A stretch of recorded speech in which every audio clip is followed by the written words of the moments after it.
আগামী তারিখে 12 তারিখে সারা বাংলাদেশ থেকে, এটা সারা বিশ্ববাসীকে দেখানোর জন্য সারা বিশ্ব থেকে যখন মানুষরা এরকম ভাবে ফিলিস্তিনি ইস্যুতে লাখ লাখ লক্ষ লক্ষ জনতা এক জায়গায় হয় এবং তাদের বিপক্ষে কথা বলে, তাদের এই সহিংসতার বিপক্ষে কথা বলে, তাদের এই সহিংসতা এটা কেউ সাপোর্ট করে না এটা কথা বলে, একদিন না একদিন এটা সাক্ষী হয় সারা বিশ্ববাসী 100 বছর পরে হলেও এটার বিচার বিশ্ব যে কোনো মুসলমান রাষ্ট্র করবেই করবে।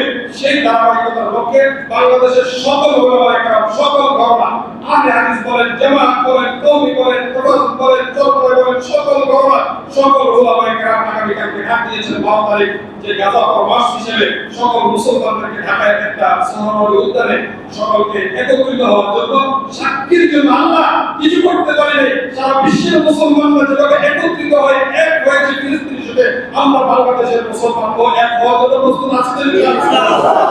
যাদের তৌফিক আছে, যারা ঢাকায় থাকবেন অংশগ্রহণ করবেন, যারা দেশ থেকে যাবেন, সর্বোচ্চ প্রশাসন বাংলাদেশের সেনাবাহিনী, পুলিশ বাহিনী, সব বাহিনী ওদেরকে সাপোর্ট করেছেন এবং সর্বোচ্চ সহযোগিতা করবেন। অতএব ওখানে কোনো হানাহানি কাটাকাটির কোনো সংখ্যা নেই। আমরা সর্বোচ্চ জবাব দেওয়ার চেষ্টা করবো। আল্লাহ তাআলা আমাদের সকলকে তৌফিক দান করুন। যে আলোচনাটি হয়েছে ঈমান